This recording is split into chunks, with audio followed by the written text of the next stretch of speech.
All right. 13 love, 13 knowledge, 13 wisdom, 13 respect. This is your creation 13. Um, Tonight I'm going to be discussing what is practical. This is something that I've seen um, consistently with religious teachers, spiritual teachers, just teachers in general, is they always use that practical word, the definition of practical, right? Um, a lot of people say it's to make things simple, to follow along, right? Key word, to make things simple, to follow along. Um, we have to look at what we do day to day, right? Because what is practical at the end of the day, right? What is practical is that we eat, we sleep, um, we create, no matter what it may be, good or bad, and we go to work, we pay our bills, uh, take care of kids if we got kids, boyfriend, girlfriend, husband, wife, animals, if you got a farm. Those are practical things, right? Um, that's just the way of living, right? Um, but anything else is going to be a selective program. Anything, no matter what it is, right? A selective program is not eating. We have to eat, right? Selective program is not a relationship because a relationship is natural, right? No matter what it is. Now, marriage could be selective, can be. Um, Kids is a choice. Um, Raising animals is a choice.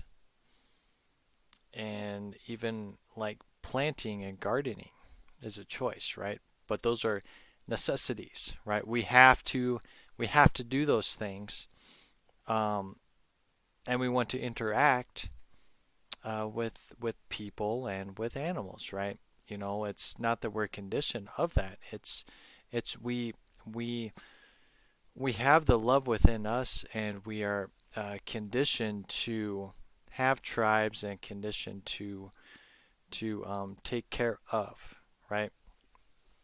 That would be considered practical, right? Anything else is selective. Anything, no matter what it is, no matter what it is, right? I was born and raised in a Christian home. Christ is my rock and foundation. I always say this all the time, every videos, because I feel that sharing where you're at is important. It's not practical. It's where you're at, right? I chose to continue to follow Christ because of my personal encounters with Christ, right? And my faith built was because of going to church and then having the personal encounters and things of that nature, right? I would never consider my relationship with Christ and the Creator as religious. I would consider it as Christ as my guide, um, on my spiritual journey, right? That's what I would consider that. But not everybody will view that, right? So this gets into the religious and spiritual element of being practical. Like, you can talk about lots of things of what practical is, but religion and spirituality being practical is actually hurting people more than it is helping people, because it's conditioning people more into not thinking outside the box, and it is conditioning people more into staying in the old paradigm of things, right? They're not able to change or be motivated to grow within their spirituality or grow within their religion, right? Well, how do you grow in religion? That's a good good question, right? How do we go in religion? Because religion is very selective. It is church, Bible, Christ is the way, truth, and life, If you don't give your life to Christ, you're going to hell. And that's it, right? Simple enough. That's what religion is. Spirituality, now that gets interesting, because that deals with meditation. It deals with energy work. It deals with elementals and learning about different energies, which the Bible teaches you all these things, every single one of them, right? The biggest tool in there that the Bible teaches you is summoning. And that's something I'll be talking about later on when I get things together. But summoning is the biggest one that is taught in the Bible, right? Summon angels. Summon the ancient ancestors. So Moses and Isaac and Elijah and Christ, right? Every time you talk to Christ, you're summoning Christ's presence within your life. And here's the kicker.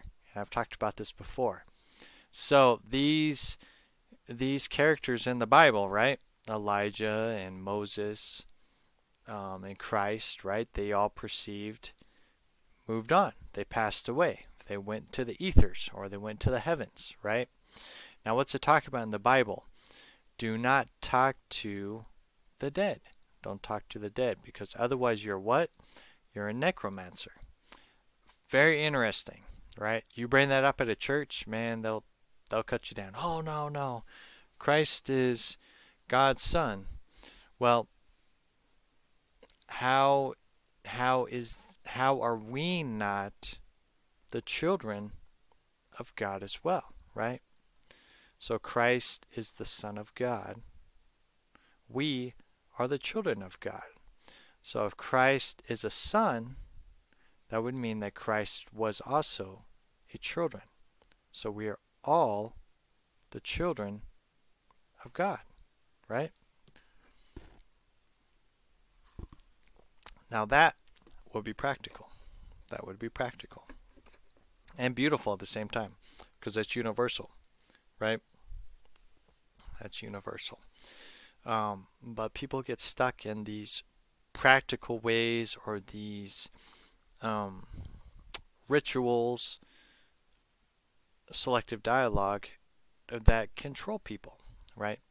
It makes people follow instead of becoming thinkers or growing as well. And it's honestly not the people's fault. It's going to fall on the leaders, right? The perceived leaders, or the pastors, or the gurus, whatever it is, right? Because they are teaching these sheep that are lost and hurt and been abused and been thrown around, because people who search for religion and spirituality are the ones who are been hurt and abused, and they're trying to find love and meaning and purpose within their lives, right? So they go around the world checking out these programs, right? You got Christian and Buddhism and Catholics and Mormons, and you got different forms of spirituality where people are talking to ETs and doing deep meditations and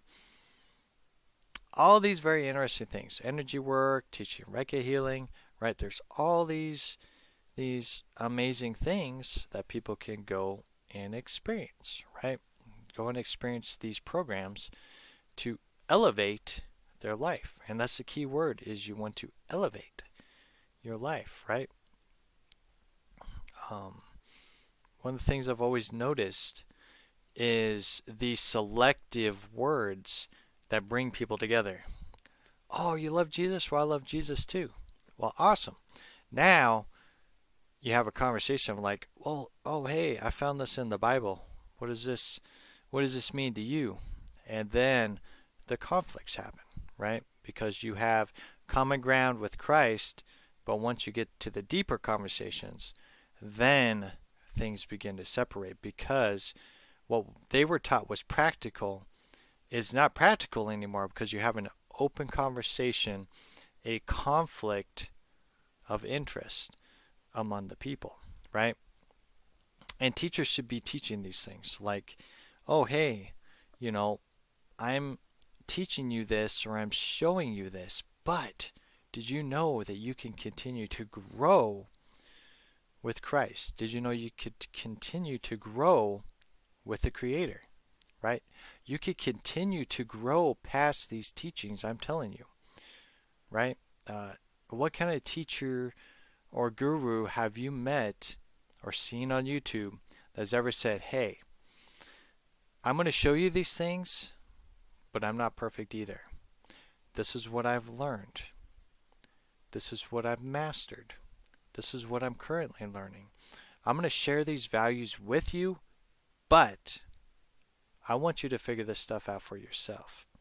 I want you to take notes. I want you to spend time with the Creator. I want you to spend time with Christ.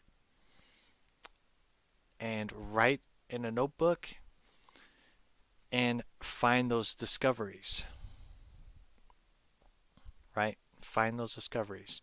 I've never really seen a teacher or a guru ever explain that. Ever. Let's see. Meowie meow, which is awesome because I love cats. It's not practical to think you are what you believe. That's right. That's selective programming. That's not being practical. A belief is simply something that someone has told you. Hey, I believe in Christ. Okay, awesome. That's your belief. Now, have you had encounters with Christ? Have you had experiences with ETs or with angels? Have you had encounters? Well, no. Then it's just a belief. It's just a belief. That's all it is. So once you have the encounters, it builds the faith, it becomes real, and then you are outside the realm of being practical. You're outside the realm. If you're seeing ghosts and entities going through your walls, and you're seeing shadow figures, and you're seeing just walking around in the world, right? You see people who look genuine, honest. They look you in the eye. They look very normal. And then you see other people that are just zombies. Like they're not there. Like there's no one home. There's body, but there's no one home. There's something going on out there, right? We have to question, like, this ain't normal. Something's wrong here. And then when you look at everything as a program, right? You got your churches and you got your different kind of businesses and spiritual practices, right? You begin to see things not as, oh, hey, what are they teaching? Instead, you're like, oh, it's a program. Like, what kind of program or mind control are they teaching these people? And what is the outcome when these people walk into the door and out of the door, or into the dimension of that program and out of the holographic dimension when they walk outside again, right? Are they a different person? Oh, they sure are, because they've learned something, or they extended their program where it's just they're being sucked into that program more and more and more, right? And this is important. Hopefully, whoever's listening to this gets what I'm talking about, is because being practical is it's hurting people right now. It really is, right? That's always been something I've been noticing a lot with the people I've been watching over the years, is being practical. I've even been told, hey, you need to be more practical. I'm like, no, I don't want to be practical, because practical is how people fall away. It's how people become angry and bitter and closed-minded and sheltered, and they can't move to new heights because they're not being taught, right? You do not know what you don't know, right? We are conditioned to learn, and we are conditioned to to be within a program. We're not taught to be free thinkers.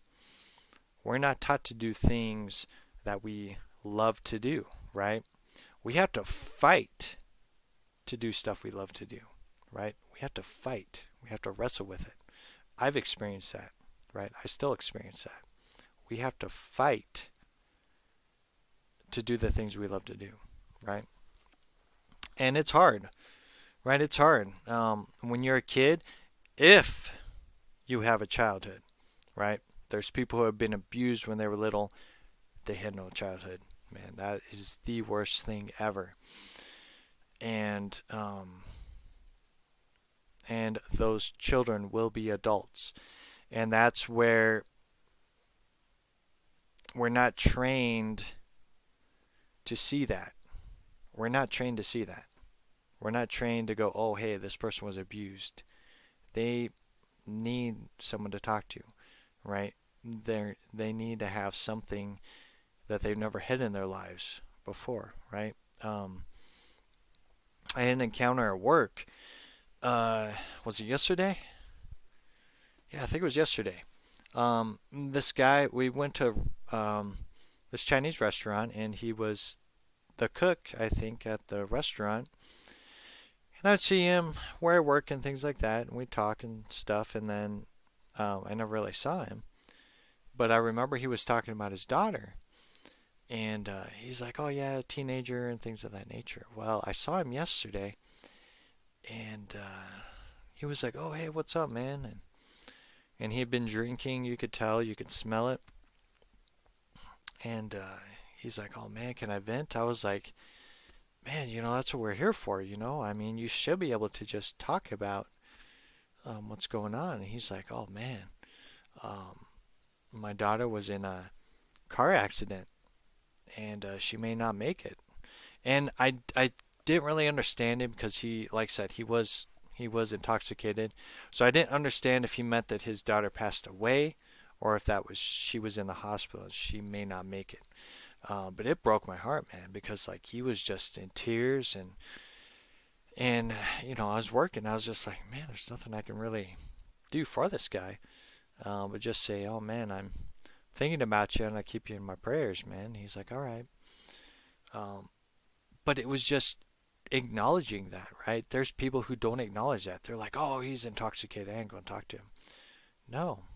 You have to train yourself to be like, oh, hey, what is going on with this guy who I've seen at the restaurant before? What's going on? And we're not taught these things. We're not. That's where things are a program, right? That's not practical. You can't sit down and talk with somebody and get to know somebody because they're not part of my religion or they're not part of my spiritual practices or they're not part of this group at all, right? I can't talk to them because it's not practical, right? Right? And that's just how my mind works, right? I question, I go, why can't we all work together? Why can't we learn from each other, right? Meowie Meow, I love that name. It's so hard not to fall into a program. Our bodies are hardwired to look for patterns, and we often condition ourselves through the choices we make. That's right. And that's what I had to learn, right? I woke up in my spiritual awakening was in 2010. But before 2010, I still questioned things. I was still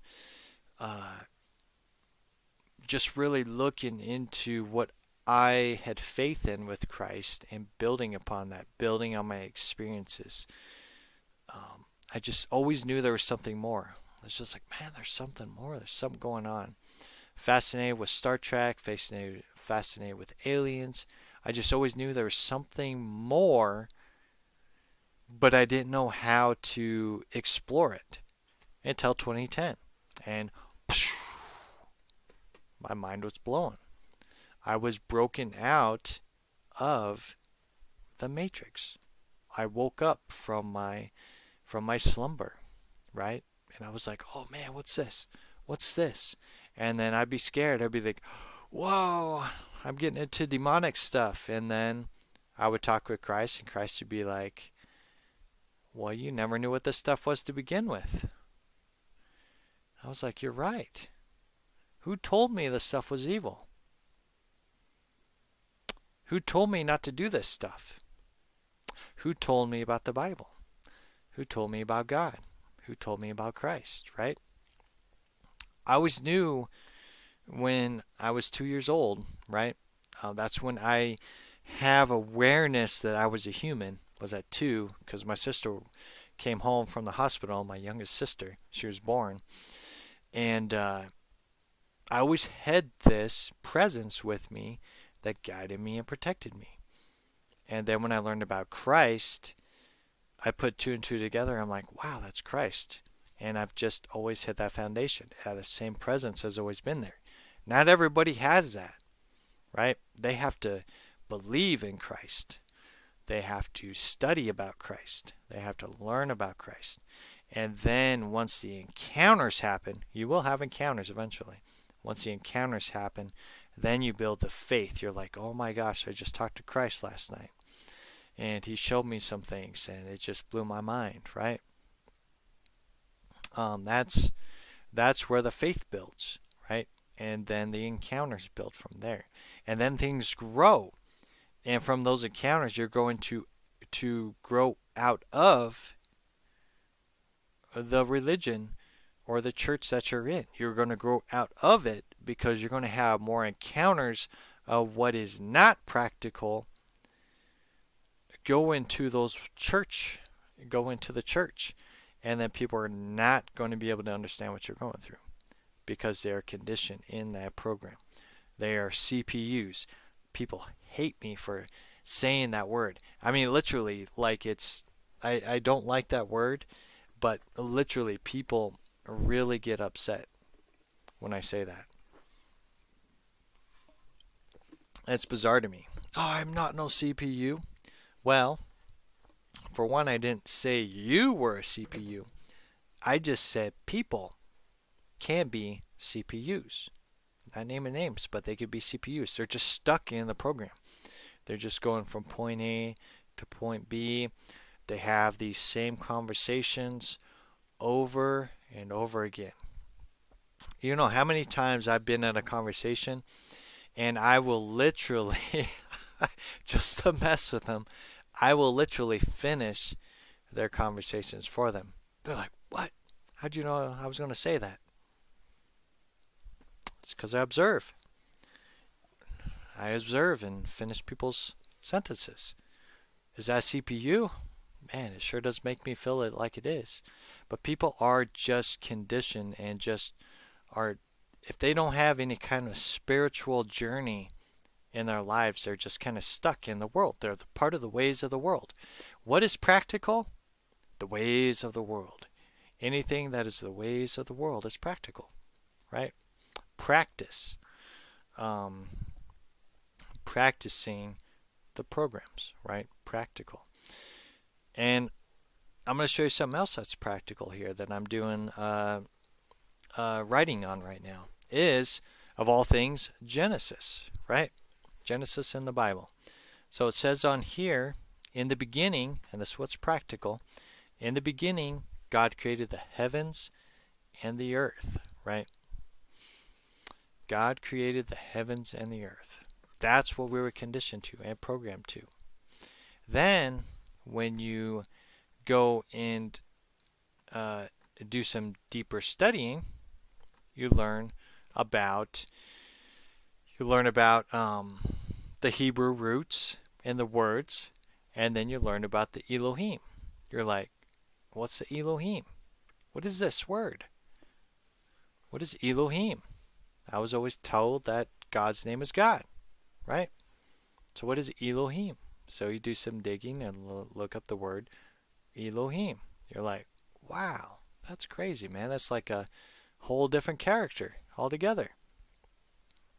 Now here's the trippy part.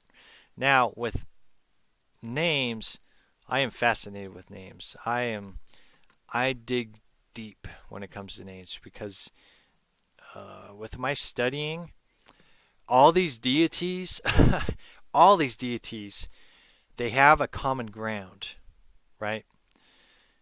There is wind deities throughout every culture and religion in the world. There is fire deities all over the world. There is um, darkness deities. There's love deities. There is lustful deities. There is uh, sleeping deity, right? People who deities that put people to sleep. All these deities are throughout every religion and culture, and they all mean the same thing. They just were given a story based on the culture. So then they could teach their children, oh, hey, and I was talking to my kids about this too. Be like, oh, hey, see this star constellation up here? Right? This is the bull. And when you see the bull constellation, this means it is time to get your seeds planted. So every time you see the great bull up in the sky, Taurus, it means you need to go and get your seeds and you need to start planting, or when winter hits, you're going to die and starve. So pay attention to that star constellation, that bull up there. And and then a story was created.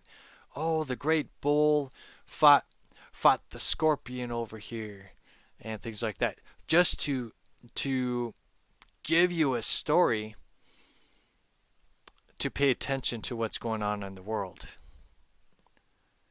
And that's what's happened, is that we have these simple elementals, um, how life functions, but humanity or different life forms that were on this planet created stories to help people identify, right? I've been talking about identify for a long time, is identify what's going on. Hey, I identify that I see Taurus, the bull up there, and I need to plant seeds so I have food so I don't starve to death during the winter, right? And that should be practical. And guess what? It's not practical. It's not practical at all. And it blows my mind to think that way, right? But I got to think that I didn't think that way either. It's because I chose to think outside the programs, outside reality. Like I said, I'm so thankful that I have this relationship with Christ like I do, because I would have never got this stuff. I would have never even thought about it until I had my spiritual awakening, and I was just showed all this stuff over and over and over again. There's an anime called Fruits Basket, and it's about the zodiac. And these people are cursed, and if the opposite sex hugs the character, they turn into the animal that they're attached to up in the zodiac. So if you were a dog, you're turned into a dog if you get hugged by the opposite sex. Fruits Basket. If anybody watches anime, I'd highly recommend it. There's the first one that came out, I think in 2005. No, it had to have been before that, 2002, I think. And then there's a remake they made that finished the series. But it's a beautiful series, and it teaches you about the zodiac. So it's a win-win situation in there. It's very, very fascinating. It really is. But anyways, and is that practical in spirituality and religion to watch anime? No, it's not. It's selective, right? I'm fascinated with Japanese animation, the stories, the culture of Japan. And in Japan, they're very, very in tune. They think outside the box. You know, they look at the spiritual elements of things. They look at traditions and all these things, right? It's very beautiful, very beautiful. I have a connection there, and and that could mean that my bloodline was attached to that. So my DNA is encoded with that Japanese culture because I'm fascinated with it. So there had to have been some kind of experience or encounter with my bloodline. And this is not practical either, right? Your meat suit and your soul, right? Your fire within you, right? Your soul is eternal and then goes into a vehicle, right? As soon as the body is starting to form, your soul goes in there, right? It possesses the vehicle, the suit. So the soul can experience a physical reality. And that gets really deep. It really does. Um, but we're not taught that. So with this meat suit, this vehicle that you jump into, your soul jumps into, built within your suit is a time machine, right? It is a time machine. So you can travel way back in time because of your DNA. You are connected to every grandma and granddad all the way to whenever this DNA was created to begin with. You can go way into the past. That's what people keep thinking, that they have past lives here, when in actuality, this meat suit, this DNA, has or is a time machine. That's not practical either, right? Um, Talking about past lives, that's practical now. But talking like I just explained, that's not practical, right? That's something different. That's something different. It's not new, but it's something different, right? It's the ancient ways. People always are asking, like, what are these ancient ways? A lot of times when people think of the ancient ways, they think of the old cultures that did sacrifices. That is not the ancient ways. Like when I talk about the ancient ways, I'm talking about way before the flood, way before anything else, based upon my findings within the Akasha records or within the matrix, right? I'm not here to make you believe what I talk about, but as long as I'm making you think and you're doing your own research, I've done my job, right? I've done my job because it's important to learn about this meat suit, right? How it functions. You're not this meat suit. You've never been this meat suit. This is just a vehicle. Just like when you go to a car lot and you're like, oh yeah, that's a cool looking car, but that price is too high. Price is too high. I'd love to have that, but it's just too high. So you try to find a price range that works for you, and then you choose the vehicle, and then there you go. And it's the same thing. That vehicle ain't going nowhere unless it has an AI in it, which that's a thing. But the vehicle's not going anywhere. It's stagnant. It has no soul. It has no soul. So, who's the soul that drives the car? You are the soul that drives the car. So think of it like that, is that you're in a vehicle and the soul is driving this vehicle. When your soul leaves, what happens to your meat suit? Just like a car. It's not going to function. It's dead. Ain't going nowhere. Unless someone possesses it. That's a thing. That's a thing. But yeah, that's not practical, right? It's not practical either. But it's important to have these kind of conversations at the end of the day, because this is going to get people ready for what's to come, right? People are hating each other. They're trying to push beliefs down people's throats and all these things, right? When I'm talking, 100% here. When I'm talking, I'm not talking about a belief. I'm talking about my encounters. I share my faith within this, but I'm not here to make you be where I'm at. I hope that you will discover similar experiences, but I'm not here to make you believe in something that you haven't even decided to even look into, right? Uh, there's a reason for everything that happens. Just like yesterday, I saw a sign and it said "Think big," and I was like, that drew my attention. I'm just like, "Think big." I'm like, oh wow, you know, I do need to think big. I do. I need to think way outside the box, and that's why I'm talking about what is practical, right?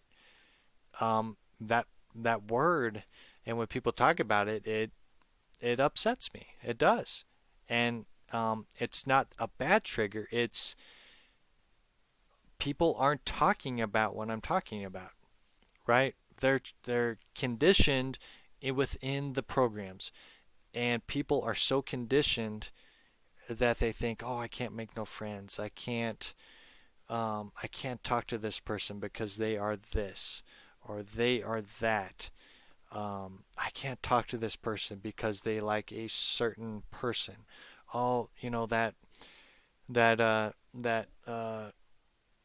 male or female over there. Oh, they're not going to be attracted to me because I'm just not in their league, right?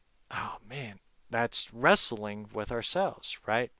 But we're also conditioned because we are taught of what is practical.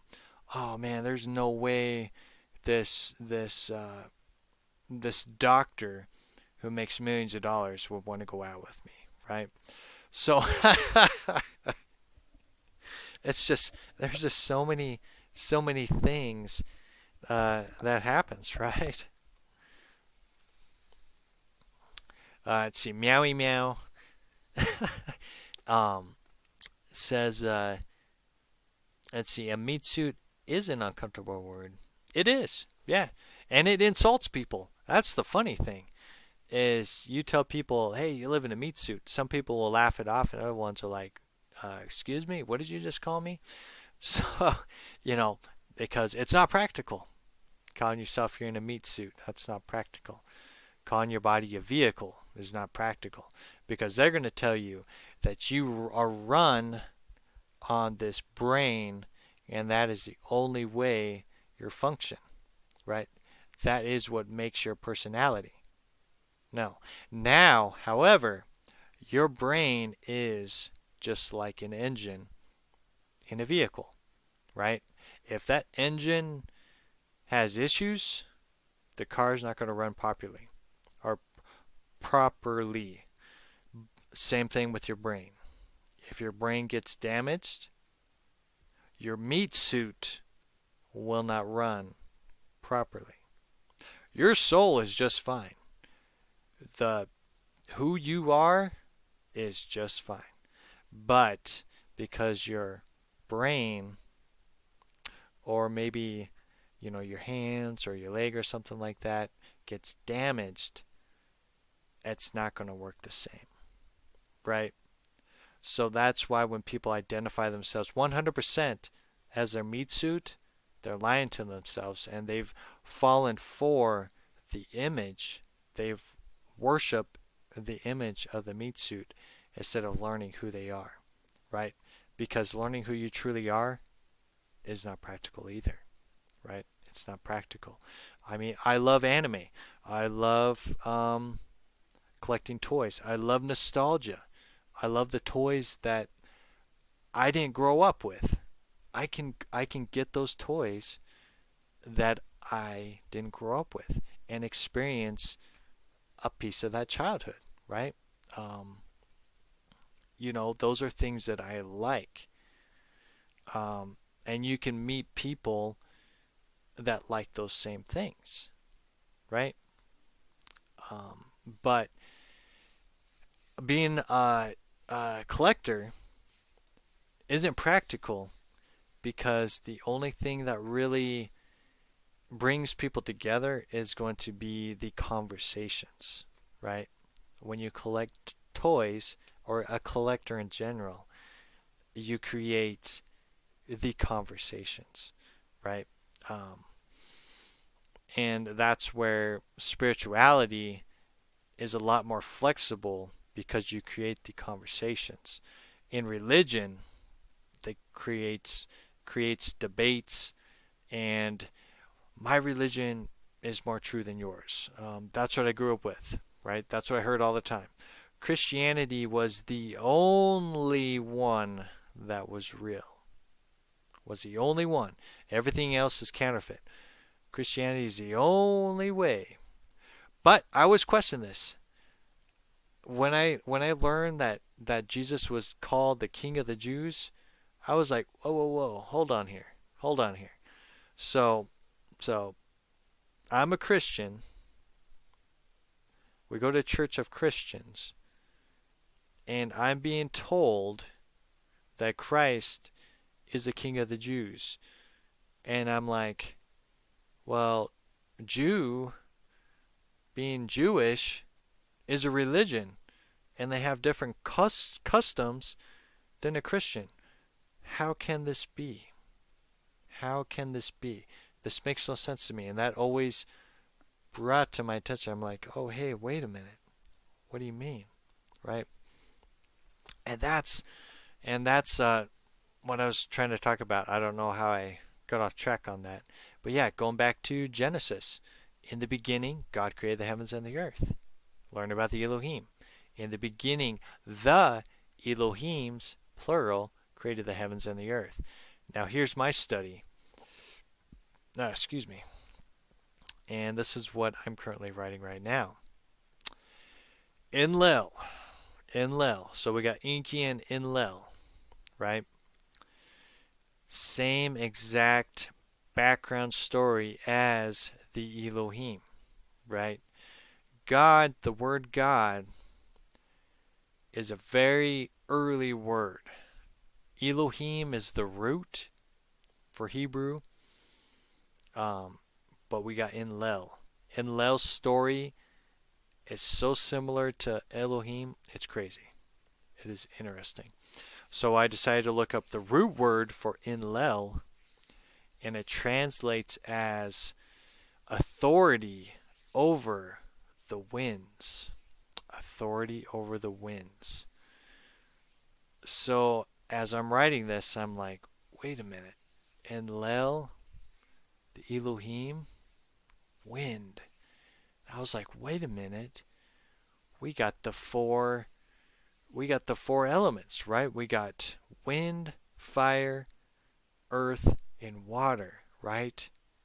The four seasons. I was like, wait a minute. And then we got Yahweh, which translates as four letters. I'm like, whoa, whoa, hold on here. And that's I just a couple days ago, man. I'm serious. So I wrote this. So it said, in the beginning, God created the heavens and the earth, right? So we put Enlil in there. Enlil translates as wind. So in the beginning, the chief of the wind, right? The wind gave birth to the sky, gave birth to expansion. In the beginning, there was wind, or there was breath, there was life, there was a essence that was blowing through, or a mist that was blowing through creation, right?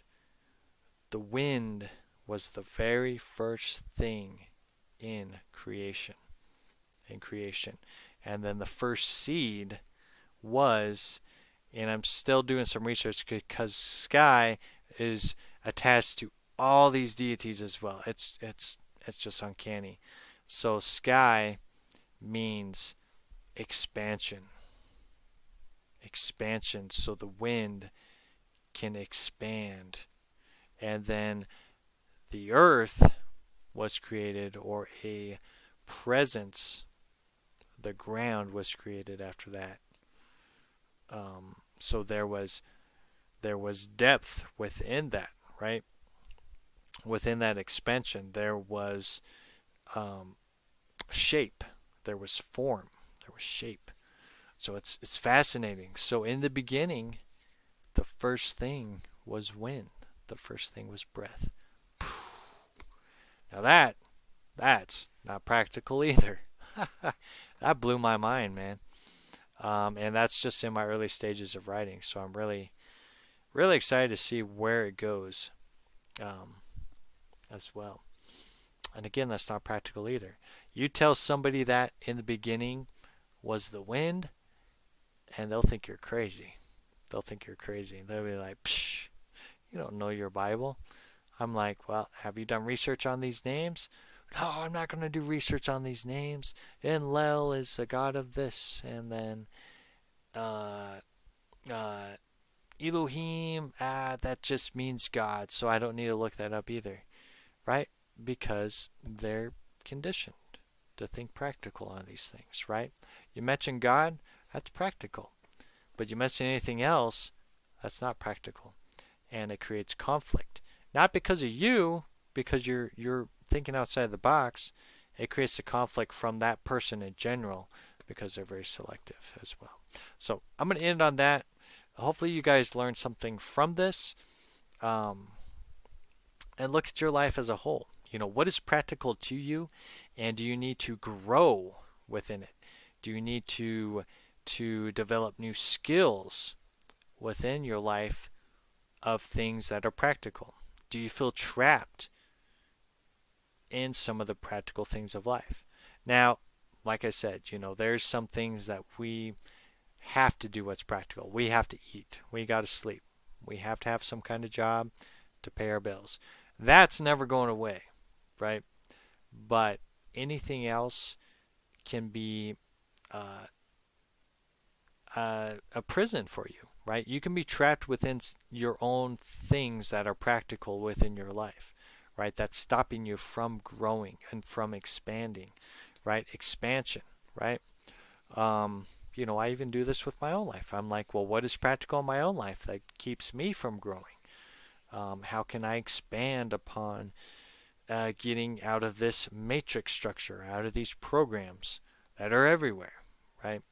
So just write it down. Just see what's practical within your life and see how you can improve upon it, and think outside the box as well. So I got to get out of here. I'm going to keep rambling. So love yourself. Keep shining bright. Um, just continue to expand. If it's practical, let's see what we can do to expand upon it, right? Expand upon things as well. So love yourself, keep shining bright. I'll talk to y'all later as soon as I turn it off here. So